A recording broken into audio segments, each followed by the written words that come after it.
So I think I'm very proud of myself for not giving up on maths.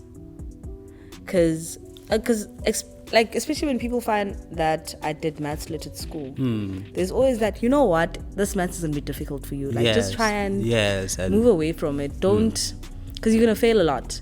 I'm like, it's fine.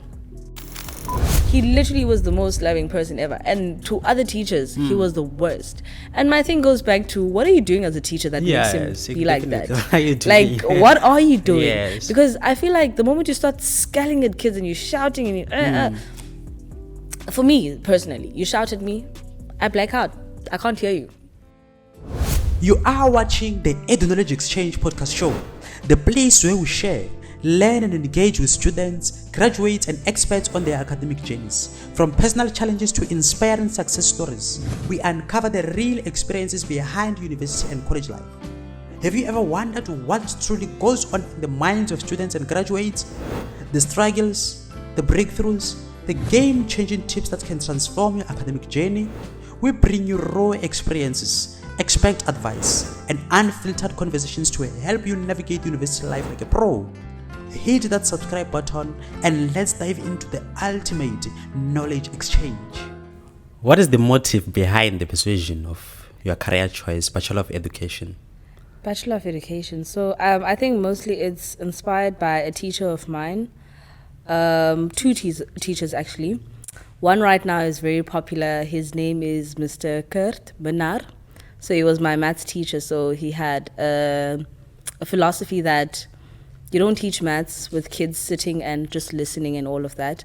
So he'd literally like stomp on our tables, sing. We used to sing formulas and methods, right? So one that I still have in my head is when the signs are the same, you got to keep them and add, you got to keep them. So, during an exam with him, it was never like, okay, we did have exam rules, but it was never like you sit still and you could hear humming here and there, it was like that kind of a setup. Coming. You see, so I think I just liked that. And then I was like, I want to do that. I want to teach people like that. I want people, when they think of me, to think of fun, but also we learn something there.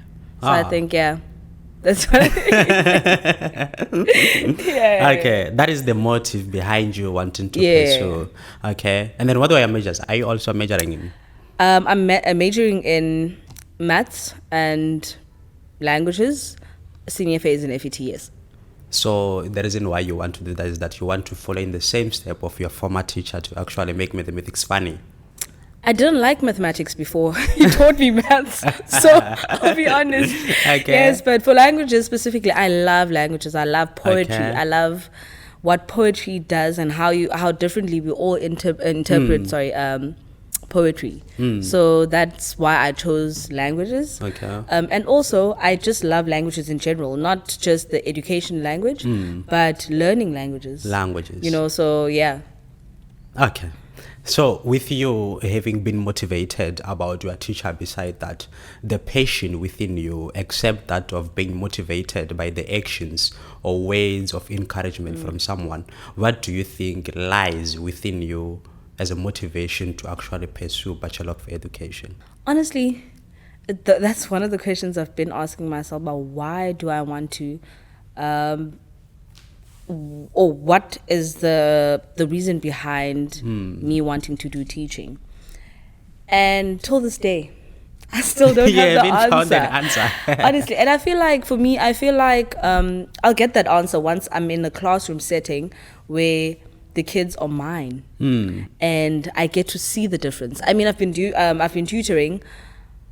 And it's very nice to see that someone gets to understand something. And there's that face in learners when they actually get something and then they're like, oh yes, and it's like, oh yes, I love that. Yes. So I think that's one of the things that I love about being in a classroom. Yeah, being in a classroom. I just love being in a classroom space. And I say this a lot to people. Okay. I wish B.Ed was a 6 months course. Honestly.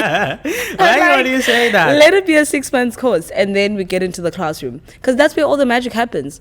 And I feel like as much as we are given so many theories and all of this, you only get to learn the actual theory or philosophies within about teaching within the classroom. Because if you making me sit in a classroom, teaching me about Vygotsky. Not saying it's wrong, sorry. Okay.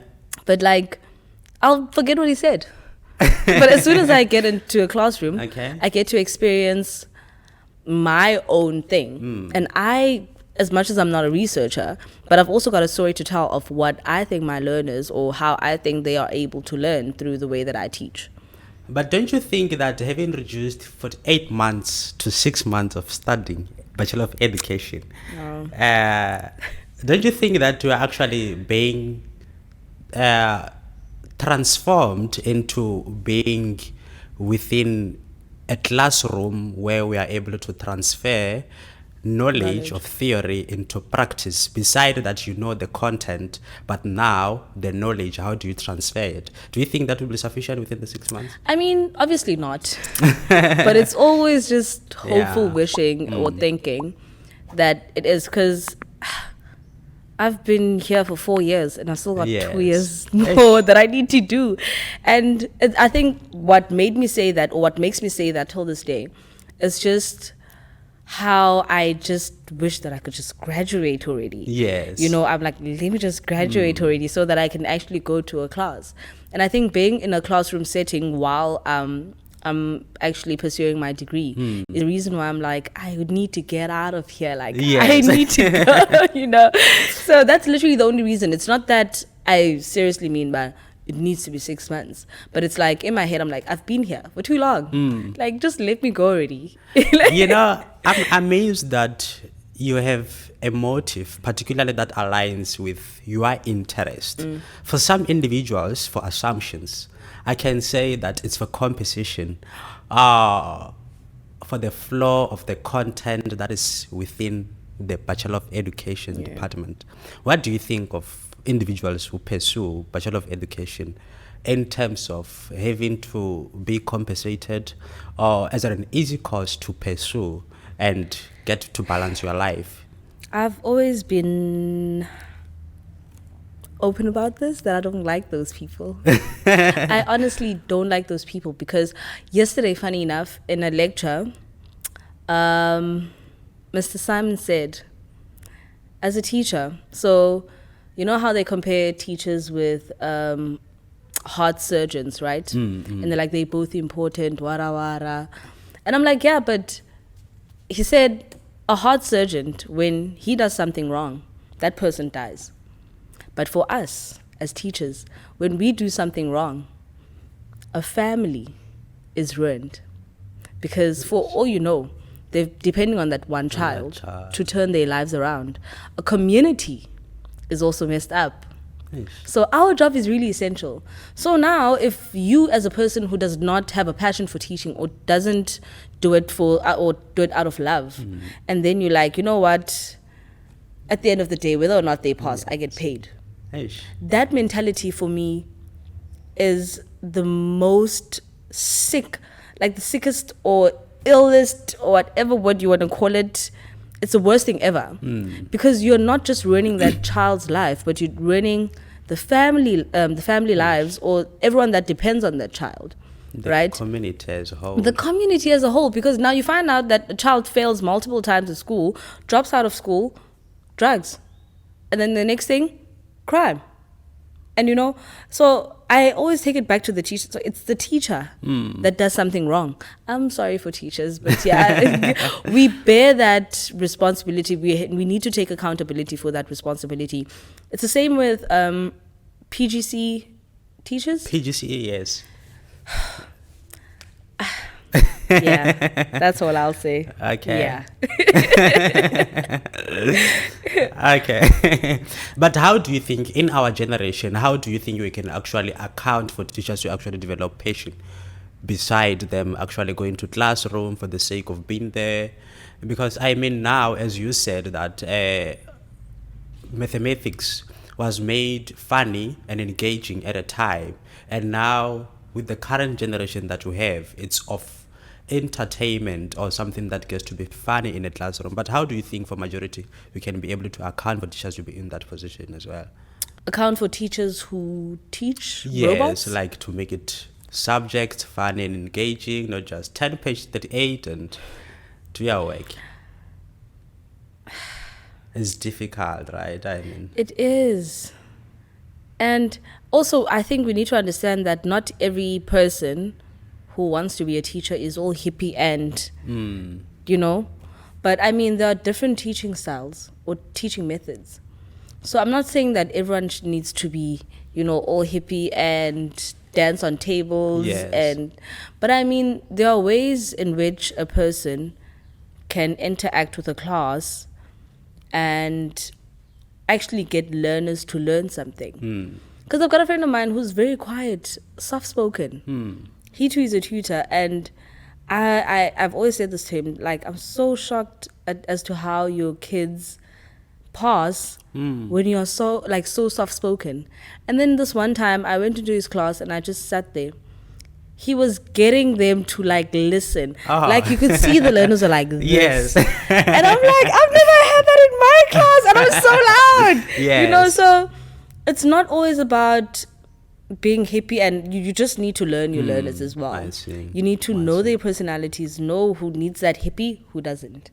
So I think it goes back to teachers knowing themselves and knowing what they are able to do and what they're not able to do. So if you know you're not able to do all that hippie, once you do it, it's not going to work, and then you're going to lose your kids. Definitely. You know, so yeah, I think that's just one way. Okay. So to switch to this, since the commencement of your career choice, how have you found the Bachelor of Education?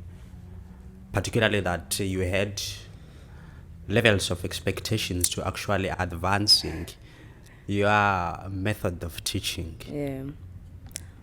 One word: depressing. And reason being is because, you know, before I even started my first year, I applied for education, and I thought I'm going to be put in a class in the very first year. I did not know that I was going to learn about Vygotsky, Eugene Piaget or Piaget, that name. So I didn't know I was going to learn about all of these people and the theorists. And then I get here. Everything is about theory. It's about researchers, theorists. And because I've always been an A student, I failed my very first test. I think it was EDU. Module by, it's EDU 111. I failed that test. And literally, it felt like the world was coming to an end. I was like, the world is coming to an end. And mind you, at the time, 2022, we had online classes. So I'm literally just sitting at home by myself, in my bed most of the time. I don't question you. Oh my gosh, in my bed with my laptop. And I'm like, yo, I just failed. Like, I've never failed. Like, and I'm failing. Imagine. And I'm like, yo, I'm going to die. I'm going to fail everything. But then I honestly was so depressed that one failing just got me drowning in some sort of darkness. And then thankfully, the same lecturer at EDU was like, students, you know what? There's somewhere that you guys can go to. And apparently at the time they said it was supposed to help us transition from high school to tertiary. Yes. It was supposed, so that was CSSS. And they're like, the CSSS on campus, and then they left the email there on the comments because it was a Zoom call meeting. And then I actually, in order for me to actually get out of that feeling, I actually had sessions with a lady, Angela, I love her, at CSSS. And then, she helped me a lot. And then after that, I actually came to campus, started coming to campus actually, like face to face, because we also had that option, but not a lot of people chose it. Example me. And then started coming on campus, saw real life people finally, and I think that just lifted my spirit a bit.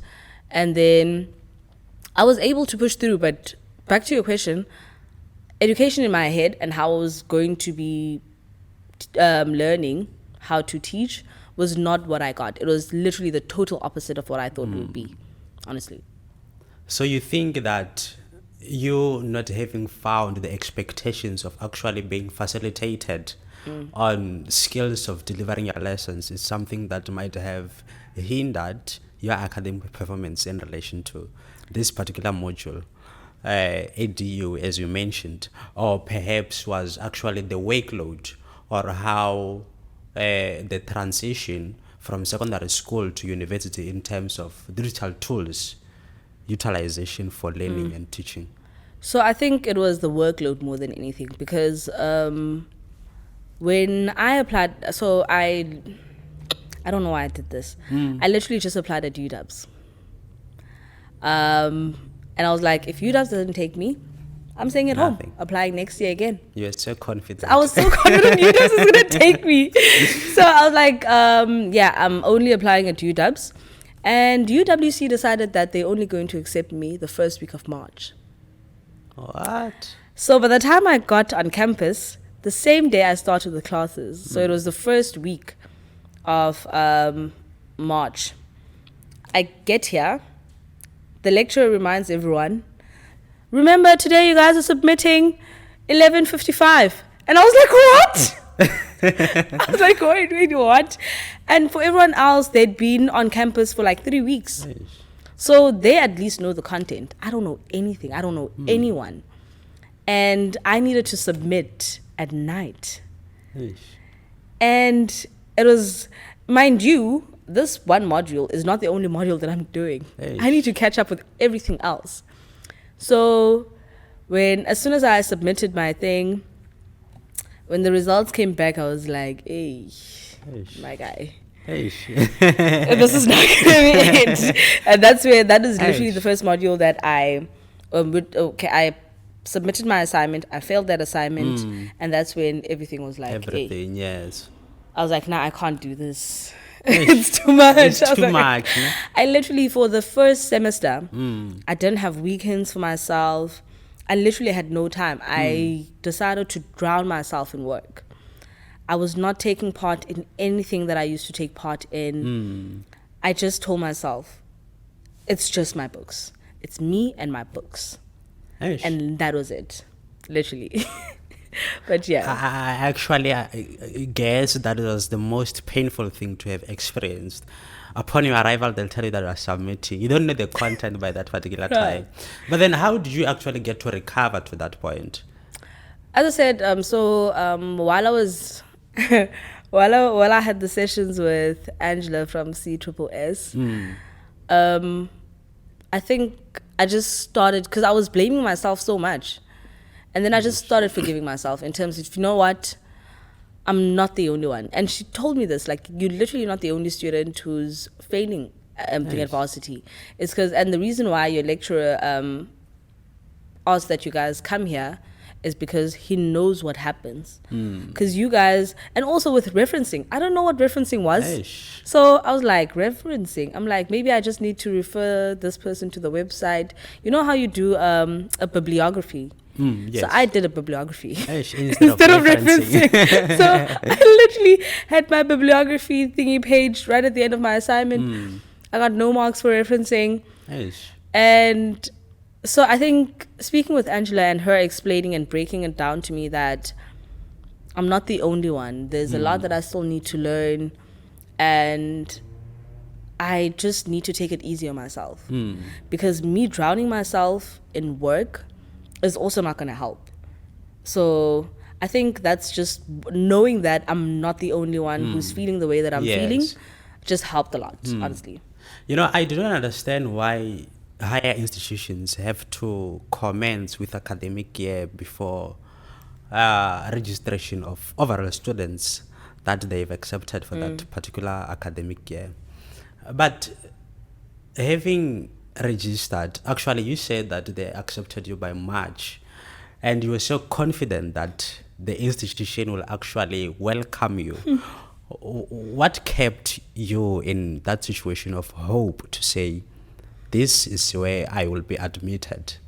And how do you think that your confidence of wanting to study at the University of the Western Cape might have affected your academic performance, particularly for EDU 111? So, you know, we have a saying in isiXhosa that says umlomo uyadala. The what? Umlomo uyadala. Oh, Meaning yes. that what you say is a manifestation. So basically me saying or me applying at UWs was me saying to myself, it's either here or nowhere else. Nothing. So I think that was why I was so confident in myself, because I've always told myself, but you know what? So after I've done my research and saw that Rhodes and all of these other universities were just, UWs has the greatest PR, I don't want to lie. It's got the greatest PR. I was like, yo, this is the best university in South Africa.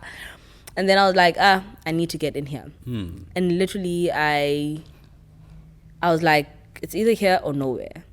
But me getting here, and because I remember even with them replying to me, I think mid-Feb, I needed to come to campus with my mom.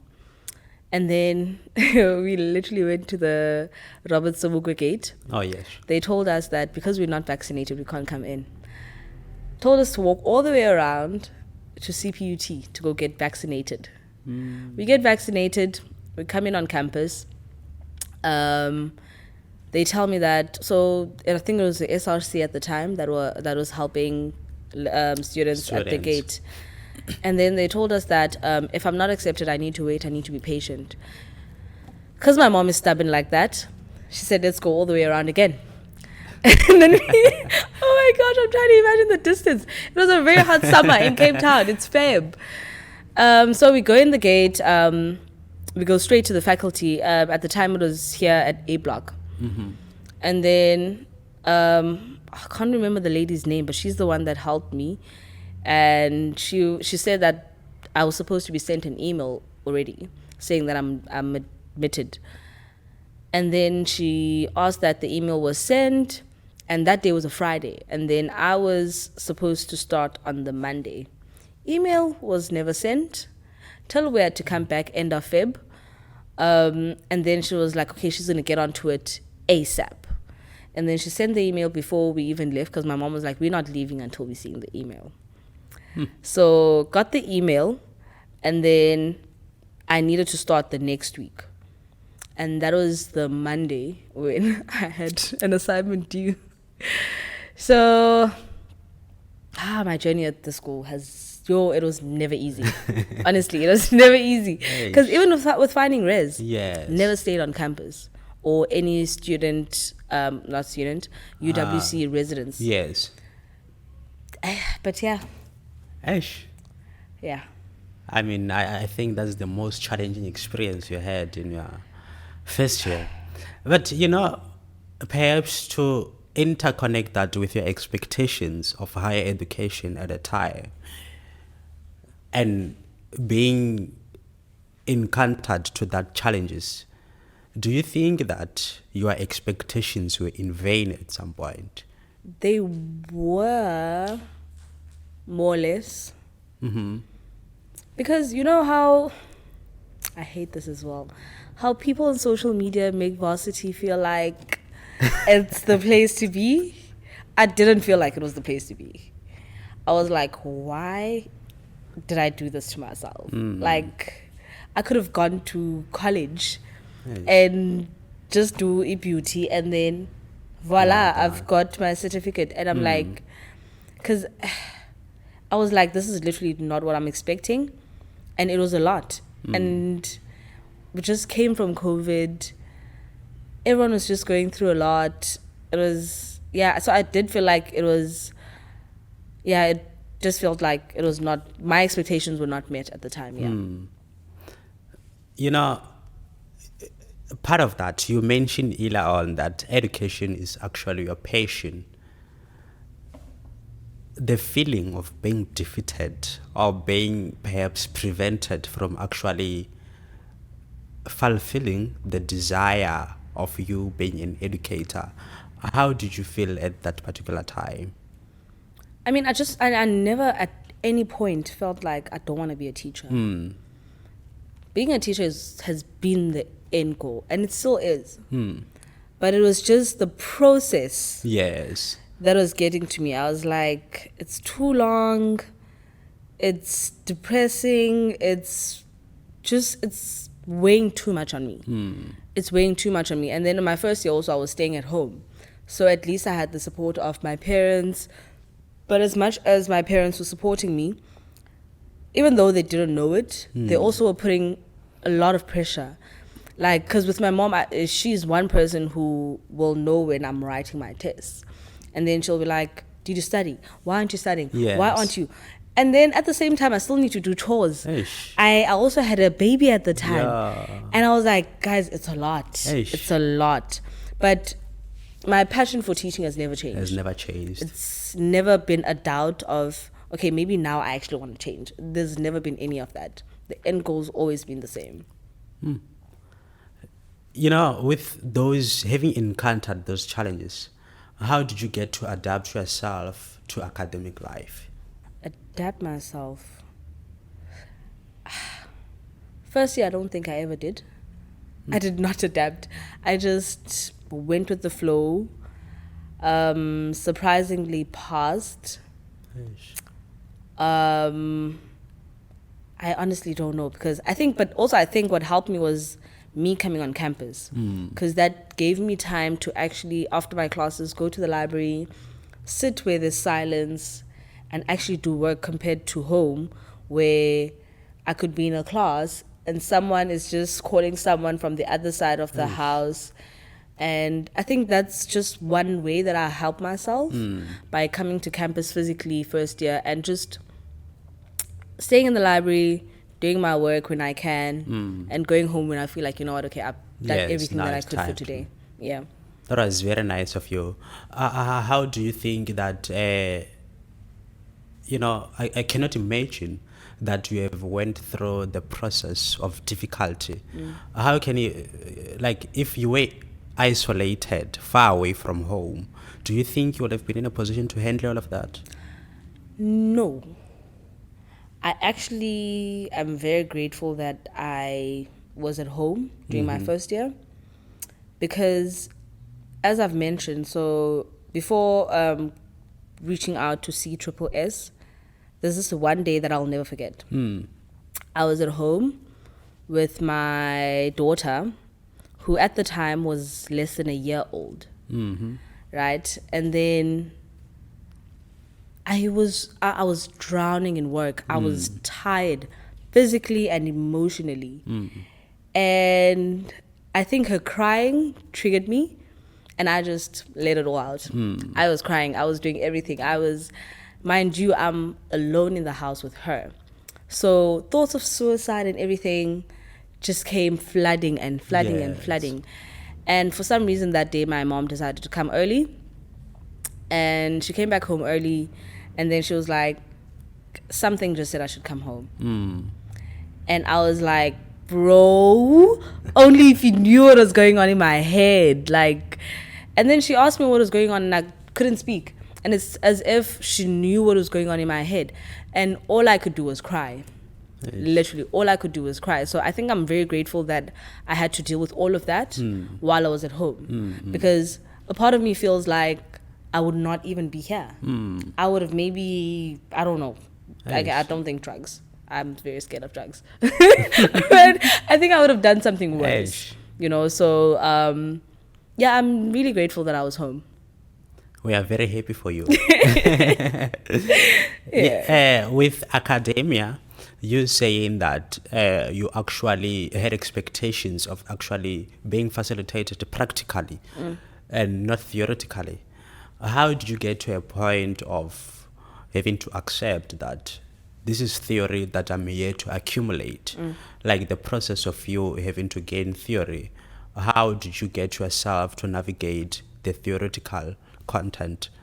So I think I accepted everything about theory in second year, 2023, when we had a lecturer, Umutek. Loved that man. He was our EDC lecturer. And then, another one as well, first year lecturer, Lynn Jones. Yes. So for me, before coming to varsity, I was always told, lecturers don't know your names there. You're only a number to them. Lynn knew my name. And I was like, you know what? I need to go back to my teacher and tell her about this. But then, so EDC, yes. So EDC is basically us being taught about the practical teaching, right? And specifically in second year, I made peace with it because I loved hearing about, so instead of him teaching us about all the theories and theorists, he was telling us more about his experience and everything that he's experienced. And I basically saw that as much as we are now doing theory, one day I'll be able to compare the theory that I'm learning here with my experience and just see if there's any similarities or differences, right? So I think that's where I actually accepted that, you know what, this will help me. Yes. And also at the time, second year I was working with an organization, a tutoring organization, Numeric. So while he as well was giving us his experience, I was comparing my experience with the experience that I'm gaining in my classes at Numeric. So I would just try and see, when he tells us about naughty kids and how he used to handle them, I'd try whatever he spoke about and then just see if it works. But if it doesn't, then I'm just gonna, I don't know, thumb suck something. Yes. And thumb suck things until something actually does work. So yeah. So having participated or being part of organizations that transfer your knowledge into practice, particularly numeric, as you have mentioned, how do you think that they actually contributed in championing your interest of being in a practical skills application, in particular in relation to the knowledge that you have gained in Bachelor of Education modules?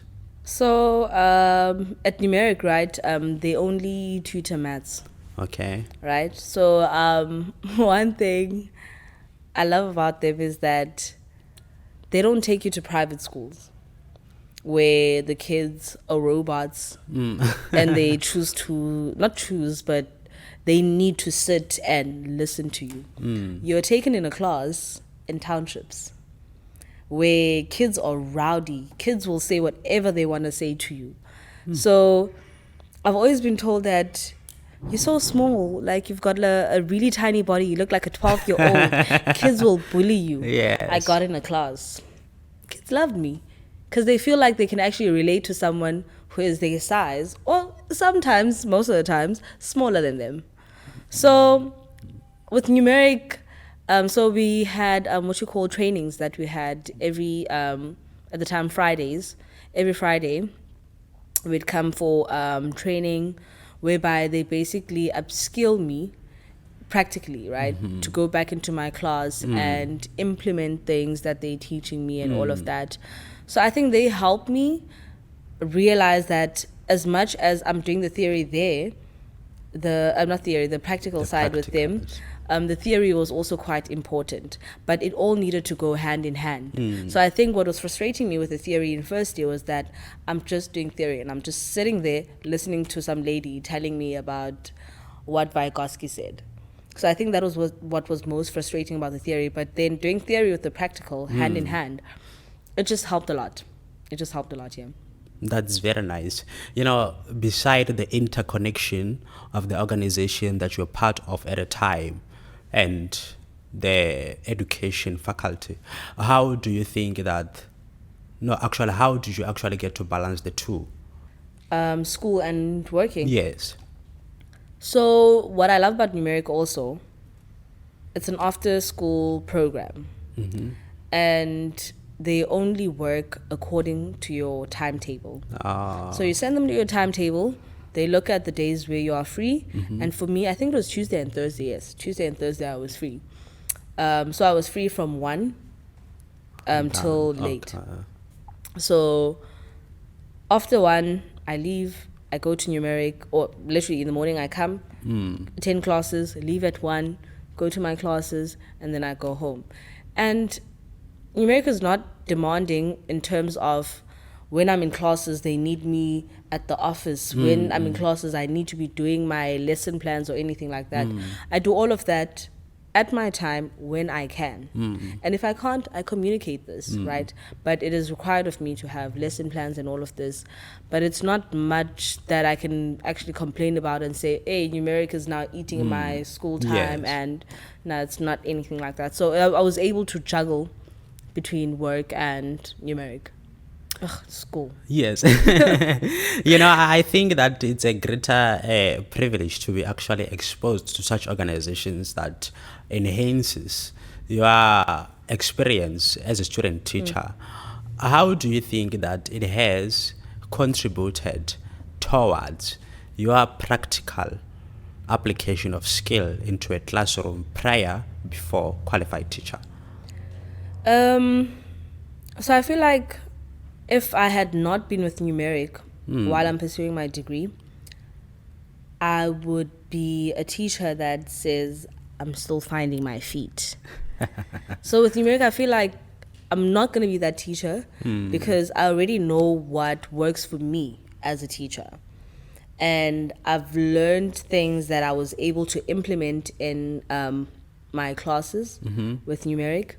So I think they've helped me because they always say in 1 year, as a numeric coach, you get 100 hours of practical teaching. So it's 100 hours throughout the year.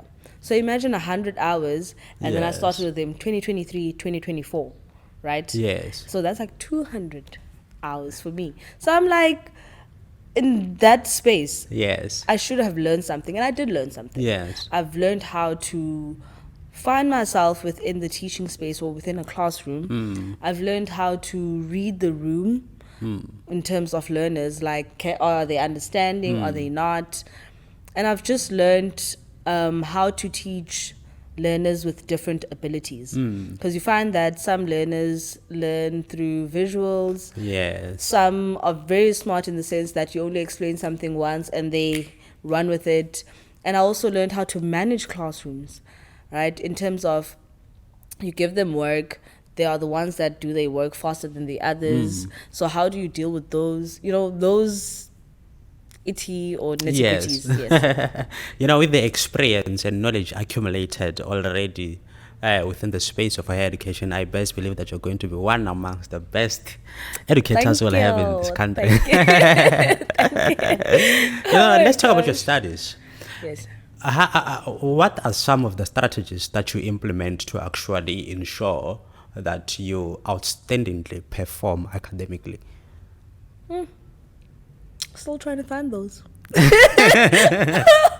honestly still trying to find those.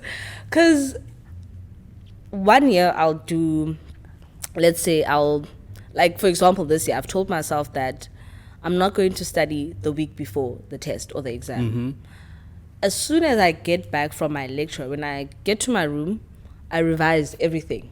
From that moment, because I'm like, I'm not waiting for the last moment anymore. So I'm like, I'm not going to wait for the last moment anymore. Because I realized that I thought I could work under pressure. But I've realized that I can't. Yes. I cannot work under pressure. My mind freezes. Yes. When I work under pressure, my mind freezes. And for the longest of time, I used to fool myself and tell myself that, you know what, I work great under pressure, but I honestly do not. So I don't. And so this year, what I've told myself is that, I've been doing it as well. Yay. So I'll come back from my maths class. If I have another module that I need to go to, I'll go to that. But soon after that, I'm back in my room. I go through everything that we've done and then go to our course reader, do the exercises, see if I can do it. If I can't, I've got people that I contact, like, hey, Mr. YouTube, Kevin, there's this Kevin Maths and Science thing on YouTube. So I literally just go there, I'm like, Kevin, bro, let's do this. And then I just watch the YouTube videos and then I'm all set. Sometimes. Sometimes. Yeah. For my interpretation, I may say that there is actually a motive that driven you to say, now I actually need to prepare on time. What is that? So crazy. So this year I was supposed to do my final year because Okay. it's my 4th year in varsity, but no, I'm doing my 2nd year. Oh, And this is because first year passed my modules except for MAE 111. Yes. So after that, I could not do second year modules. I did second year modules, but with that one module. oh, And then that was 2 years ago. And then last year, I was able to do my second year maths with, it was just maths. Yeah, last year was just maths. So I did maths last year and I failed my first semester maths. okay. I wrote an SDA beginning of the year. And okay, so let me break it down like this because this is how it was broken down to me by Mr. Blackies. So my CAM for maths was 42, which is really low. But I was able to write my exam. And then I passed all my exams, supplementary, SDA. But I did not pass it well enough to actually pass the module. So in order for me to pass the module, I needed like 60, 70, 80. And I was not there. I was not there. Yes. So I was academically excluded because I wrote the SDA. Oh, So they said that they gave me 3 chances to write this particular maths. And I still was not able to get the mark that they required of me. So yeah, I was academically excluded. Firstly, I was told that I was defunded. And then when I went to NSFAS, they told me that they don't know why I'm being defunded. Came back here on campus, went to financial aid. They said I should go to my faculty. That's where I was told what I just told you about my CAM and everything, which was when I was told that I am academically excluded as well. And at that point, the worst part was that the appeal to be admitted again, I could not do that because the due date was the Friday. So this was the Monday when I went to my faculty. This is the Monday. And then Mr. Blackies was like, you know what, I'll give you an email, the email address of the person that handles appeals. Just tell her your story that you didn't know that you were academically excluded. yes. So I sent the lady an email and a motivation as to why I'd like to be admitted back. And she said, I'm going to be coming back with the condition that I'm only doing maths and ELD, which is linguistics. And then I was like, okay, cool. And then I went to go and register. After registration, as soon as I was admitted back, my NSFAS was corrected, everything was great. But now, I was like, okay, I've got all of that sorted out. Let me try my luck. And also my 3rd year modules. I sent an email with motivation. I told them that if I don't do my 3rd year modules this year, meaning I won't do my final year next year, it will mean that I've exceeded my N+. Yes. So meaning that in 2027, when they want me to do my final year, I won't have funding. And then they were like, not our problem. And went back to Mr. Keat, the NSFAS dude. Then he was like, no, they're going to make a plan. And I'm like, yeah, but I'd like for you to tell me that via email so that come 2027, you tell me something different. I want to show you what you said. But till date, I haven't gotten anything, but yeah. Crazy. Yeah, I sympathize. I sympathize with you. I guess that's the most traumatizing moments or experience that you never encountered. Others attain victory through those challenges. But since it's of perhaps it's the nature of higher education, I'm not sure. But with you have mentioned that you are majoring in mathematics and languages. Do you love mathematics? Let's run it back. I did maths lit. In high school, I did maths lit. Okay. So, And the reason why I did maths lit, I honestly used to love maths. But the teacher that I was telling you about earlier Yes. left school because the Department of Education was fighting with his ways of teaching. So he stopped teaching. And then right now, so he teaches on YouTube and TikTok. So that's his way of actually teaching. And then he's got music that he's releasing about maths. So the formulas that we sing, Yes. he's got literally an album where he sings formulas. So when he left the school, this was now in grade 9. And then we had to transfer to another teacher. She was great, but grade 10, we were taught by our deputy principal. And unfortunately, our principal passed away during that year, grade 10. He needed to step in as acting principal. So he was never in class to teach. So he'd come, introduce the topic. This is trigonometry. Go look it up. It's all good. He leaves the class because he has a meeting or whatever.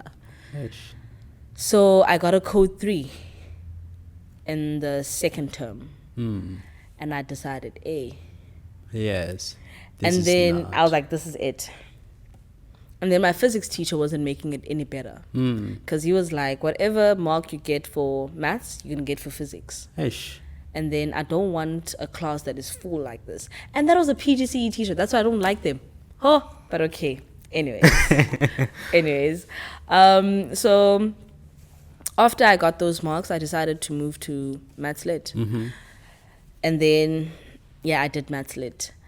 But honestly, I've always loved pure maths. But it's just that I was like, if I want to go to university, I can't go to university with a code 3. So I needed to be realistic with myself and be like, as much as we love this, we need to move away from it. Let go. So when I got the chance to actually do maths in varsity, I was like, I'm going to grab it with both hands because I still love it. That's very great. I think it's only a considerate number of individuals who might say they actually followed their passion, even though they say that there is actually limitation in terms of challenges and everything. How did you actually get to a point of familiarizing yourself with higher education, mathematics? YouTube. YouTube. Like, we get everything on YouTube. Like, and I think, I don't know why, but the moment I started studying using YouTube, I just couldn't stop. Because even when preparing for my SD, I was like, YouTube, everything YouTube since last year. Because I didn't know that there were, I did know that there were, pages whereby I could actually just go and learn maths, but I just never made time for it. I was always that's grade 11 maths. I can't. This is varsity maths. I always had that. But then I had to bring myself back to reality. But hey, wait. But I'm being taught grade 11 maths here, so I need to refer back. So it was only last year that I actually needed to sit myself down. I'm like, let's go back to basics. So overall, how do you feel about your academic journey since commencement, with inclusion or with exclusion of attainment of victory? How do you feel about your academic journey since commencement, from application processes, from admission to academia itself? Overall, how do you feel about your journey of being an educator, something that you ultimately desire to find yourself within? I told my friend when the year started, after everything of mine was cleared and okay, that the day I go on that stage, I'm going to cry. Because it's been a very long journey. And I'm not done yet. That's the worst thing. I'm not even done yet. But I'm like, it's been a really long journey. So I'm like, the moment I get on that stage, it's either I'm going to faint or I'm going to cry. One of those two is going to happen. I'm like, one of those two is going to happen. Like, because it's been really long, man. It's been really long. and it's been challenging. And what I hate the most is that when you're not in varsity and you don't have anyone in your family that is in varsity, you don't know about all of these struggles that are going on. You just think, Mana, it's all nice. Everyone is going to groove every day because we're now adults, you know. But the moment you get here, it's like, hey, it's either you sink or swim. Eish. So, yeah. Most traumatizing moments. You know, you'll be a very produced product educator that, of course, I hope perhaps you will compose a book of, what can we say, the story of my life. I would love to, but I talk a lot. You take a lot. I think it will be easy for you to actually talk with a paper. Yeah, we'll see that in the near future. Give me 5 years. Yeah. You know, time management. How do you get to balance your tasks? I'm still learning on how to do that, because sometimes I think I've got it, but then one small inconvenience just takes me off. So I'm that one person that if I've got a timetable, so second year, I decided that I'm going to work with my timetable, but because I've always been that person, always followed the timetable and all of that. But first year I couldn't do it because I was at home, a lot was going on. So second year, I move into res, right? Have a timetable ready, got everything, and then I saw that life does not go according to my timetable. And I was like, yeah, because when I have a timetable, it's very difficult for me to move away from that timetable because every hour of the day has an item, right? Or if there's no item, I already know in my head that I'm just going to relax or just do something. I don't know. But should anything disturb how I organize my time, yeah, everything just fumbles. So I'm still trying to find a way in which I can manage my time and also just, I don't know, keep space in my heart, knowing that something will happen, like some sort of inconvenience. Yeah. So I'm still trying to learn that there are inconveniences that happen that I won't like, that I just need to accept at some point, because really things do happen that I do not or did not expect. And it's like, but then it's like, okay, I can't help it. Let's just move on with life. But sometimes I'll literally be stuck on that, why did this happen? And then literally my whole day will be ruined because of that. So I'm still trying and manage my time. Yeah. Okay. You know, with that, what keeps you motivated? In terms of school, to continue. the end goal. Being a teacher. Yes. The end goal. That's literally it. I just want to be a teacher. I want to be in a class. I want to be in front of kids, teach. And literally, that's just it. That's what keeps me motivated. Seeing myself in front of a class and teaching. That's very nice. That's very nice. And what are some of the victories that you have attained in relation to academia or since your commencement with higher education that you may say, you know what, I'm very proud of myself, and per my background, having attained this victory, this is a sort of encouragement that keeps me going? I think the ability or the strength, I don't know what to call it, if it's just my ability or the strength of staying in maths. Because I was told about the fact that I have an option to change my majors. And they referred me to LO and languages. And I was like, no, I still want to do maths. So I think I'm very proud of myself for not giving up on maths. Because especially when people find that I did maths lit at school, there's always that, you know what, this maths is going to be difficult for you. Like, just try and, and move away from it. Don't because you're going to fail a lot. I'm like, it's fine. Hey, but then having black parents though, I told my mom this conversation that I had with, I don't know that lady's name, sorry, in the Faculty of Education though, because she was one who was telling me about changing modules.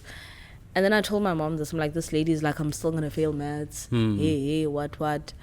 And then not my mom sending me reels of doctors who only graduated when they were 49. And I'm like, lady, no, I'm not taking it that far. Like, no, I'm not. Like, I mean, it might be longer than I expected. But I mean, not getting to that age. Yes. I'm like, no, but yeah.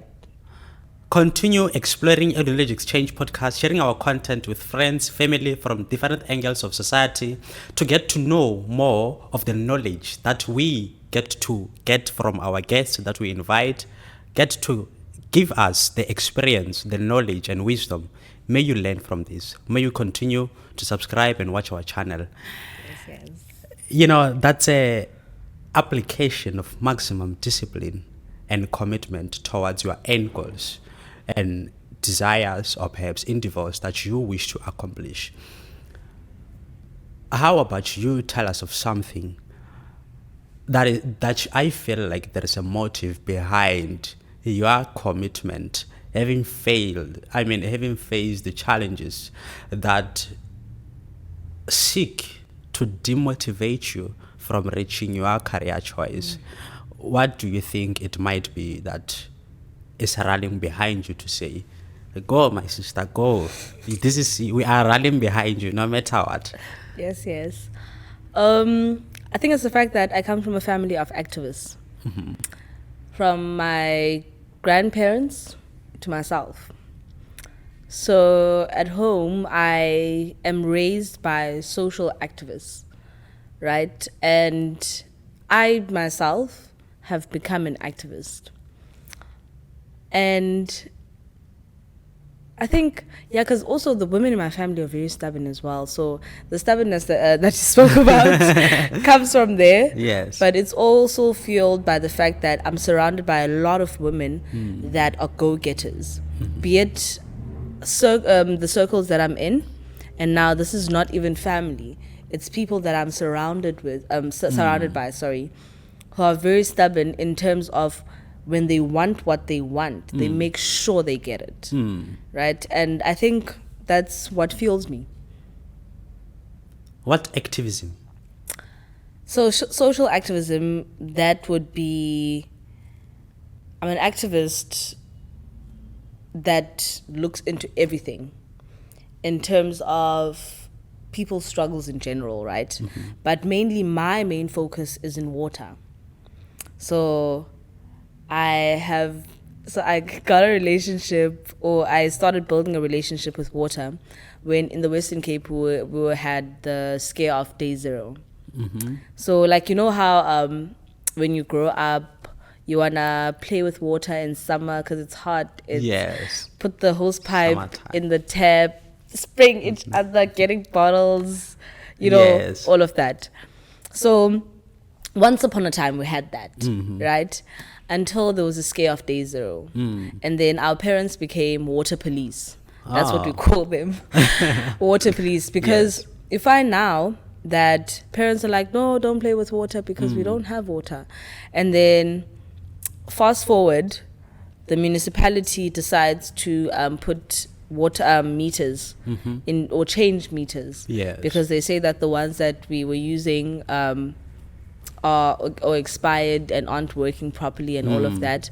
So the new meters basically limit you to 350 liters per household. Oh. So now if you use 350 liters, after that you don't have any water. So now let's bring it to a context of a black person who lives, for example, EduKnowledge. They live in an RDP house. Outside, surrounded by the house, are shacks. And these are tenants that use the same tap as the main house. Let's say, so I'm going to speak about one of the houses that we work with, EduKnowledge. There are 15 people in the yard that use the water, right? but they have 350 liters of water. Mind you, they need to flush the toilet. So every time someone goes in the toilet, that's 9 liters gone, right? They need to bath. They need That's to another one. Exactly. They need to, like, imagine if everyone baths, let's say, with 5 liters of water. Multiply that by 15. Eish. You see? And on top of that, they need to cook. And mind you, that these 15 people don't all come from the main house. They are also tenants outside. Yes. So each and every shack and the main house need to cook their own different meals. When you cook, you use water, right? And the lady in the house has a garden. She's a pensioner. She has a garden. She needs to water her garden. She needs to do all of this within that 350 liters. And now she needs to be a water police because she needs to tell people, hey, you can't play with water like that. You can't drink straight from the tap. You need to use a cup. You can't do this. You can't do that. But you find that there are companies out there that are privatizing water. And my biggest question is, where do they get this water? Companies are privatizing dams. Eish. That is a natural resource, right? And people are out here, because they have money, they privatize these things. And then, so yeah, sorry, I'm just rambling into other things now. Yes. But that's basically what I focus on. So I'd basically just say I'm an environmentalist. And what is the contrary of your persuasion, of your career choice, and your interest? So with what I do in terms of activism, I teach people how to read the water bills, specifically pensioners. So, you know, with pensioners, they come back from that era whereby they never went to school. Yes. Some of them know how to read, but Perhaps not with understanding. Not with understanding, yes. And then also you find that in these water bills that the language that is used is academic language. And that they'll use big words, but literally they're talking about the simplest things ever. And this is made to confuse citizens, right? And then what we do is that we go around all of these houses in Ikaili, Chanyanga, Alsis River, Easter River, communities in the Western Cape, basically. We go around and we teach them how to read their water bills. And in this way, you find that some will say, but no, I monitor my water. I didn't use this much water. Yes. Right? And then we also work with informal settlements whereby, like, for example, the COVIDs in Kailija. So you find that people actually build houses in wetlands. Oh. Right? And you know, wetlands are never dry. So some people are basically just floating in these places. Oh. So we also work with them because the municipality decided that they'll stay there and provided, let's say, a communal tap for them. Oh. But also you find that people who live in informal settlements like that and people who live in RDP houses have a fight, because now I live in an RDP house and my 350 is finished. Eish. But now, because the people in the informal settlements have unlimited water, Yes. I go to them. But now they're also fighting with me because why are you here? Yes, You've got a house. You've got your own. Like, you've got a house, you've got a proper house, you're supposed to have water. And we don't have houses, but you're coming to take our water. So, you know, the government is causing division in that sense, right? And then we are trying to basically be the middleman. So I'm working with two organizations, one being the South African Water Caucus, and I am based in the Western Cape, so I work with the Western Cape Water Caucus specifically, as well as the AWCC, which is the African Waters Common Collective. And in this sense, basically, we just try and be the mediators between people who live in the informal settlements and in RDP houses, to basically show them that as much as you don't have a house, you have water. Yes. And as much as you have a house, you don't have water.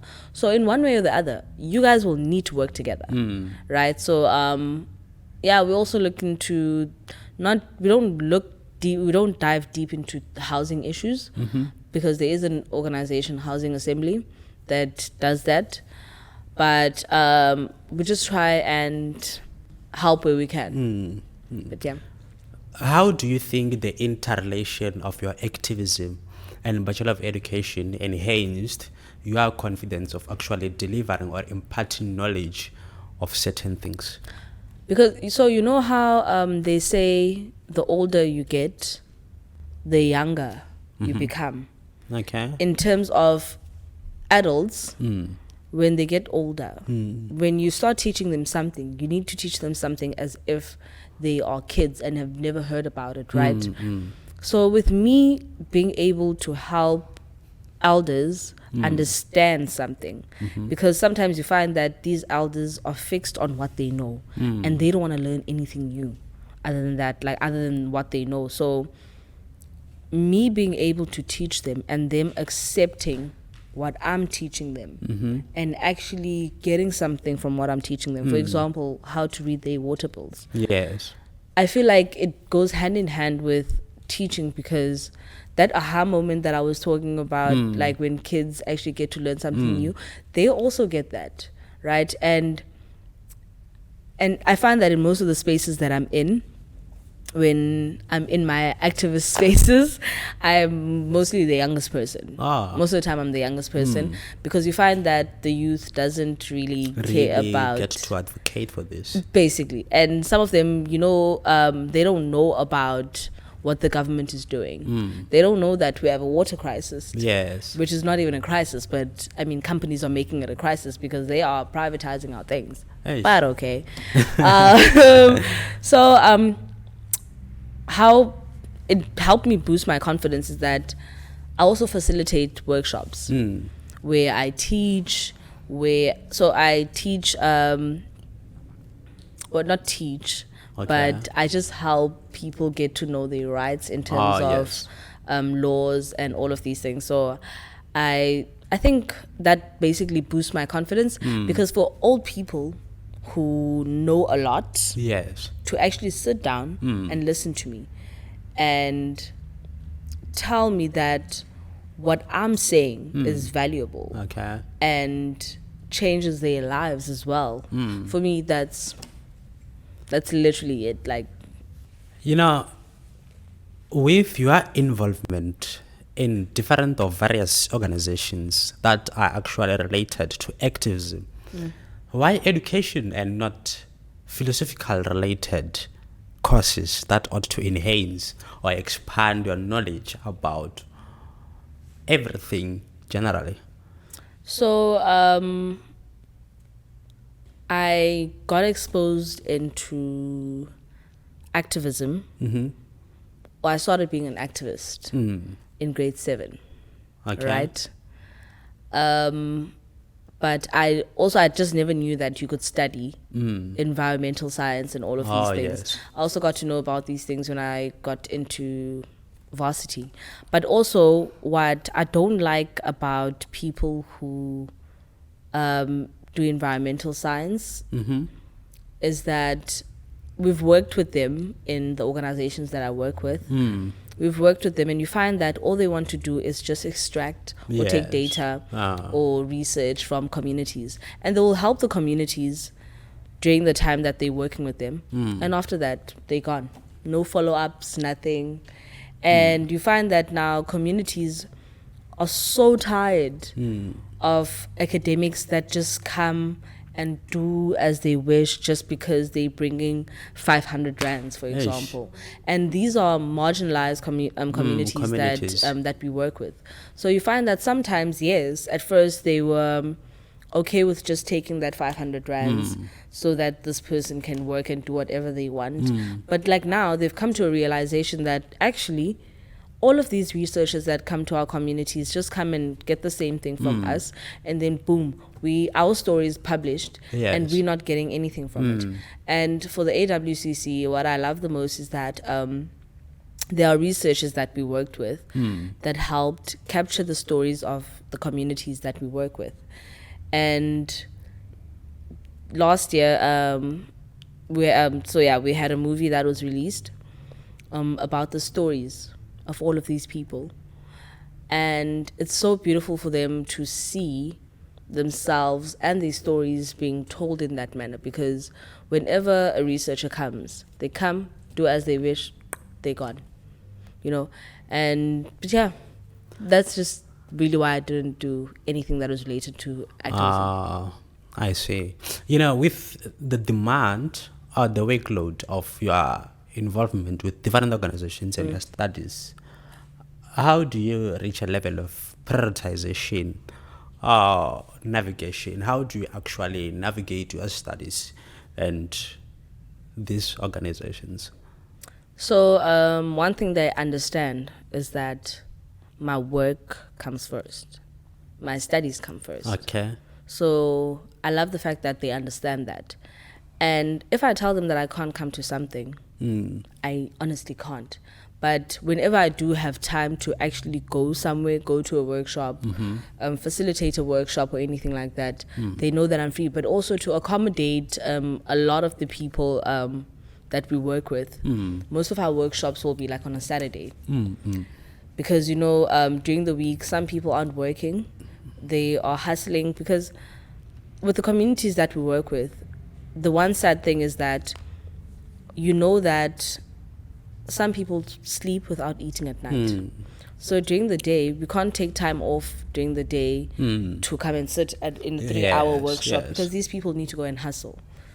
And whenever we bring these people, for workshops, we make sure that we reimburse them for transport and their time as well, because we understand that they're coming from a place where they don't even know what they're gonna eat at night. And it's just it's so sad, man, just seeing the stories of all the people that we work with. But I just love how they actually know that my schoolwork comes first.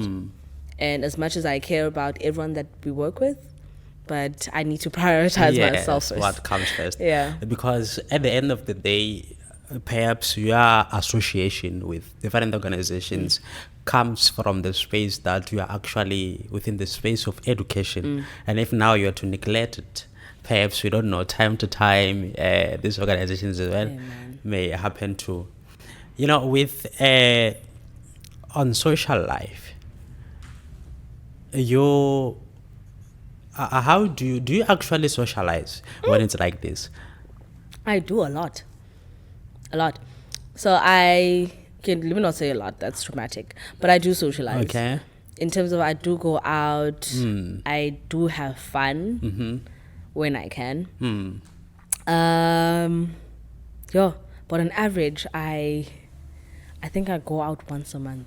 Once a month, okay. Once a month on average. I think you're preoccupied, surely. Besides that, when I say I go out once a month, you might find, okay, like 3 months, I don't go out, I don't go anywhere. But I do make sure that, let's say, on campus, for example, I'll go to the barn. I'll go get a Gatsby, get my Gatsby, sit in the barn, just so that I get to see people. But then when I'm also on campus and there are activations or whatever that's going on, I try and partake in some of those. And then because I was also working with the CI, Center for Entrepreneurship and Innovations, when they have activations or programs that they're running, if I do have time, I also avail myself. And I feel like the spaces that I'm in, even when I'm being an activist, I try and socialize in those spaces.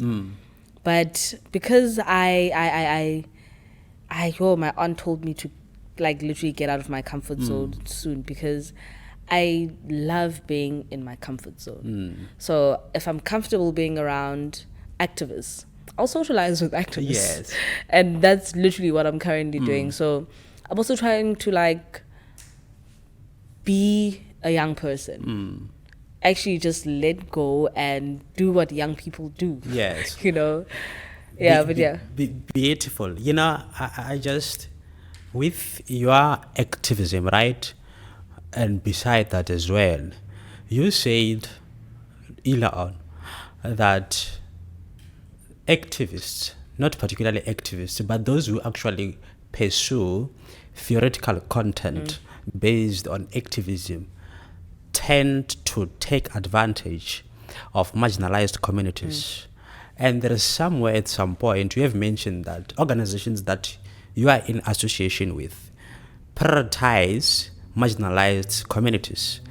And I think, or I feel that's keen to you, that you want to build up communities.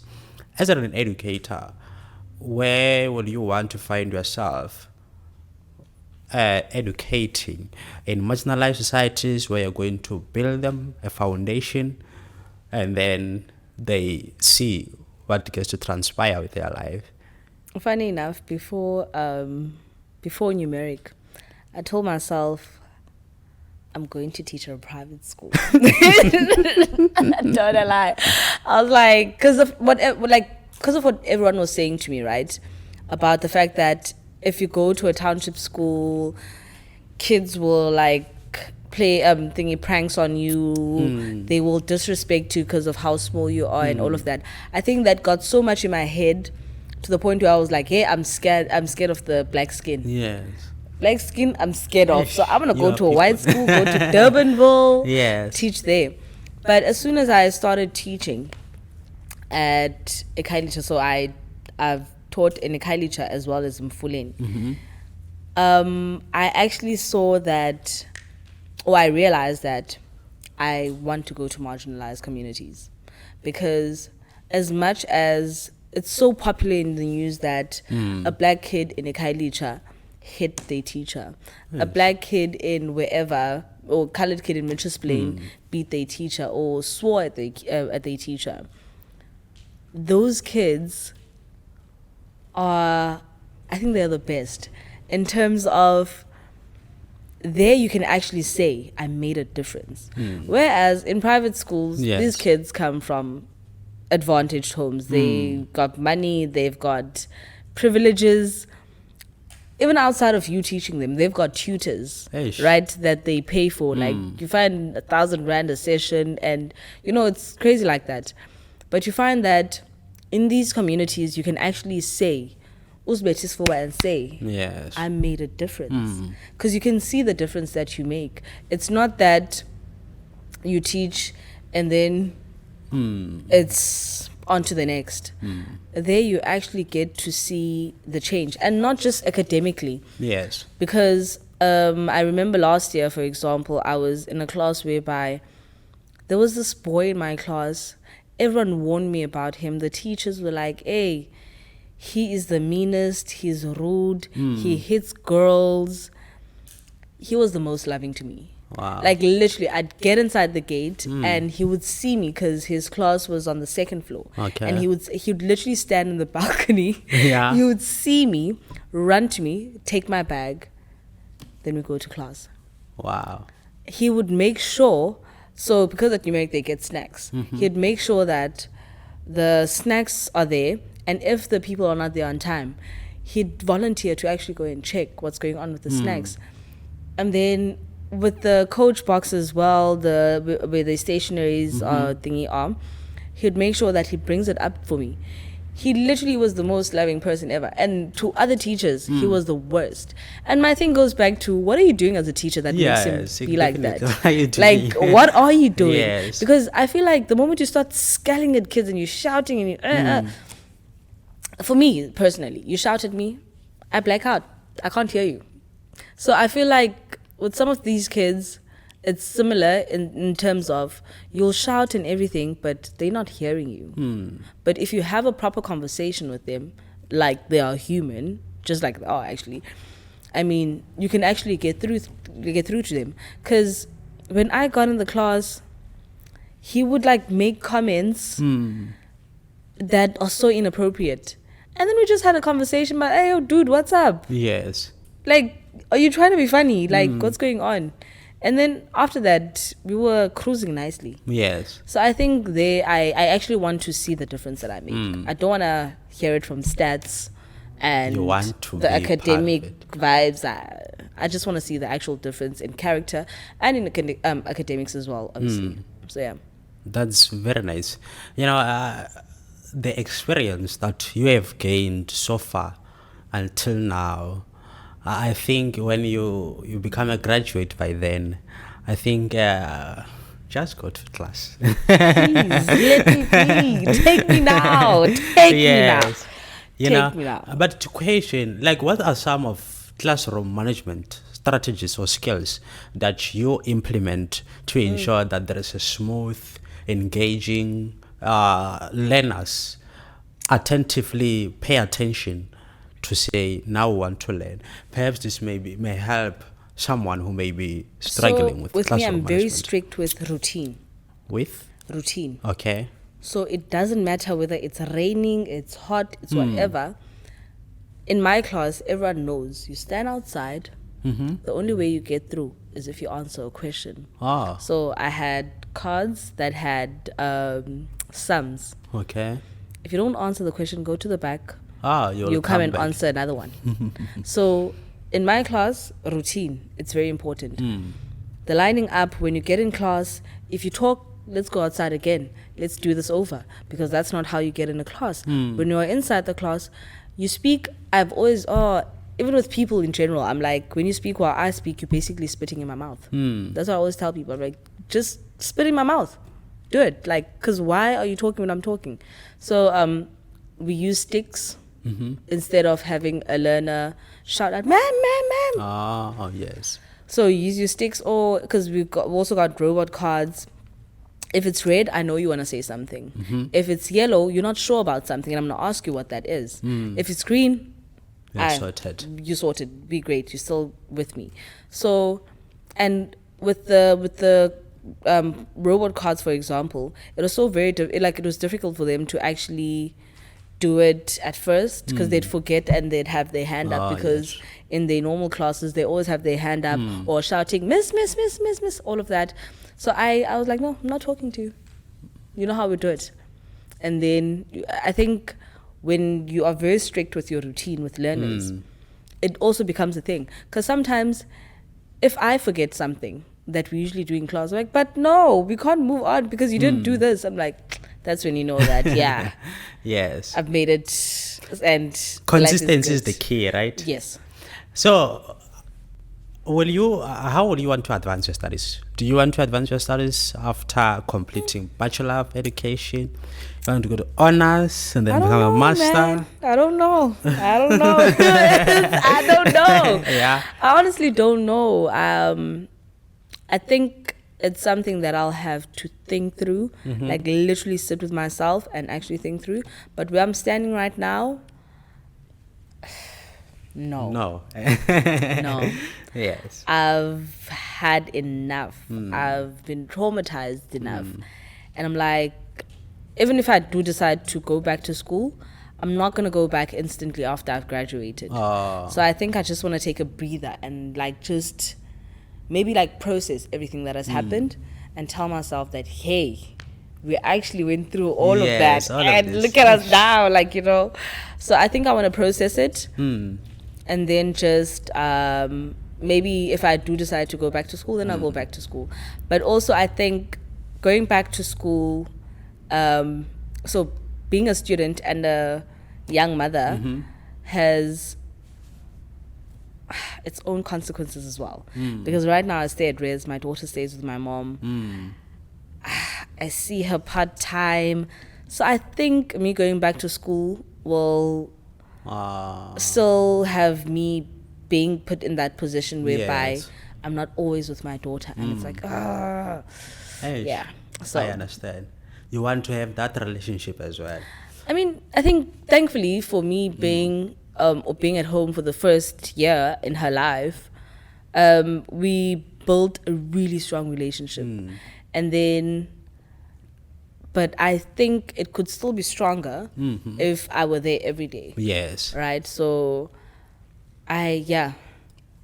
Having been into that process of education, do you think that you can be in a position of giving someone advice to say, pursue Bachelor of Education based on the overall experience of your love for education? How can you be in a position to give someone advice?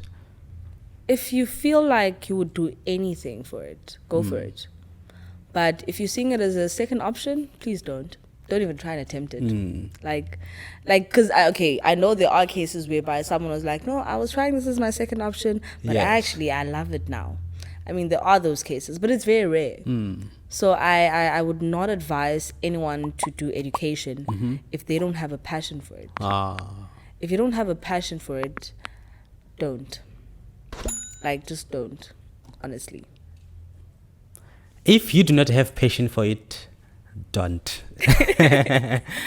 Just don't do it. We thank you very much for being present at Edu-Knowledge Exchange Podcast, for coming to share with us the knowledge and the experience that you have encountered within the space of higher education. And we wish you all the best with your future endeavors, and we hope to host you again when you finally made it. Yes, you'll see me. Thank you for having me, though. Thank you for having me. It was great conversating with you. Yes. Thank you very much. Thank you. Peace out.